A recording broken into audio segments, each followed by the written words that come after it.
The grease-stained workshop on Station Omega-7 hummed with the familiar sounds of David's trade, the whir of plasma cutters, the hiss of hydraulic lifts, and the occasional curse when a stubborn bolt refused to budge. David Chen had been fixing things for as long as he could remember, first on Earth's agricultural colonies, then throughout the outer rim stations where honest mechanics were worth their weight in refined tritium. He was elbow-deep in a cargo hauler's engine when the shadow fell across his workbench. Looking up, he saw her, a small figure barely reaching his waist, with iridescent blue-green skin and large, luminous eyes that seemed to hold the depth of ancient stars. Her clothing was simple, practical, nothing that would mark her as anything more than another station dweller's child. "Excuse me," she said in accented but perfect standard, her voice carrying a musical quality that made David pause. "My friend is broken, can you help?" She held up what appeared to be a companion android no bigger than her hand. The small humanoid figure was clearly of advanced design. Its synthetic skin looked almost alive and even powered down. David could see the intricate neural pathways beneath its translucent cranium. "What's your name, kid?" David asked, setting down his tools and giving her his full attention. "Mino," she replied simply. "This is Beta. She stopped working this morning and I don't know what to do." David had seen plenty of companion androids, but this one was different. The craftsmanship was extraordinary, far beyond anything produced in this sector. As he examined Beta under his magnifier, he whistled low. The neural matrix alone was worth more than his entire workshop. "Where did you get this, Mino?" he asked gently. "She was a gift," Mino said, her large eyes beginning to shimmer with what David assumed were tears. "From my mother before she had to go away." David's heart clenched. He'd been an orphan himself, knew that particular brand of loss. "Well, let's see what we can do for Beta, shall we?" For the next 3 hours, David worked with the precision and care that had made him legendary among the outer rim stations. He traced burned-out circuits, replaced damaged processors, and carefully realigned the android's emotional matrix. Mino watched intently, asking intelligent questions that surprised him with their technical depth. "You know a lot about androids. For someone so young," David observed as he soldered a particularly delicate connection. "My mother taught me," Mino said quietly. "She said knowledge is the greatest gift you can give someone." As David worked, he began to notice things. The android's power source was a miniaturized fusion cell of a design he'd never seen. Its neural pathways were laid out in patterns that suggested not just artificial intelligence, but something approaching genuine consciousness. This wasn't just a toy. It was a masterpiece of engineering that belonged in a research facility, not in the hands of a child on a backwater station. "There," David said finally, as Beta's eyes flickered to life.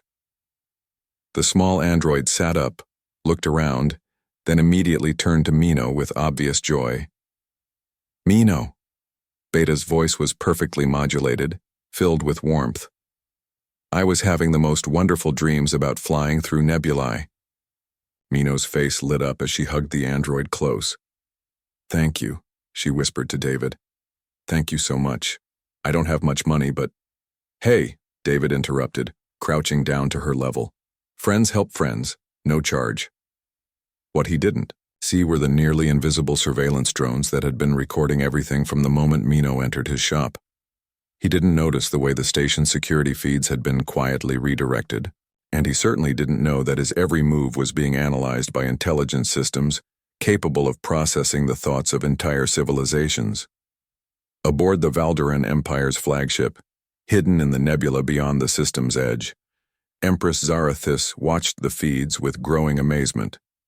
She had ruled over 300 star systems for the past 2 centuries, commanded fleets that could crack planets, and negotiated with beings so advanced they existed as pure thought. In all that time, she had never seen such casual kindness. When her daughter had insisted on this cultural exchange to better understand the species the Empire had been observing, Zarathis had agreed reluctantly. Humans were known throughout the galaxy as fierce warriors and brilliant innovators, but they were also seen as crude and self-serving. The Empress had expected Mino to return with tales of exploitation and greed. Instead, she watched a human, mechanic, clearly struggling financially based on the state of his equipment, spend hours of his time helping a strange child with no expectation of reward. She saw him share his meager lunch with Mino, explain complex technical concepts with infinite patience, and treat her daughter not as an alien curiosity but as simply a child in need of help. "Remarkable," whispered General Voth, the Empress's chief advisor, as they watched David teach Mino how to perform basic maintenance on Beta. "He has no idea who she is, what she represents. To him, she is simply a child." Empress Zarathus nodded slowly. She had spent months debating whether humanity should be invited into the Galactic Confederation, whether they were ready for the responsibilities that came with advanced civilization. The debates in the council had been fierce. Many species considered humans too aggressive, too unpredictable. But watching David Chen, she began to understand something her advisors' reports had missed. Yes, humans were warriors. Yes, they could be savage when threatened. But they were also capable of profound compassion, of helping strangers without thought of reward, of seeing past differences to recognize fundamental needs. As the day ended and Mino prepared to leave the workshop, she turned back to David one last time. "My mother always said that you can judge a species by how they treat those who can offer them nothing in return." David smiled and ruffled what might have been hair on her strange, beautiful head. "Your mother sounds like a wise woman." If only he knew, Empress Zarathus thought as she watched her daughter disappear into the station's crowds. How wise indeed. 3 days later, David Chen received a message that would change his life and humanity's place in the galaxy forever. It was an invitation to address the Galactic Confederation, recommended by one of its most powerful members. The message was signed simply, "A Grateful Mother."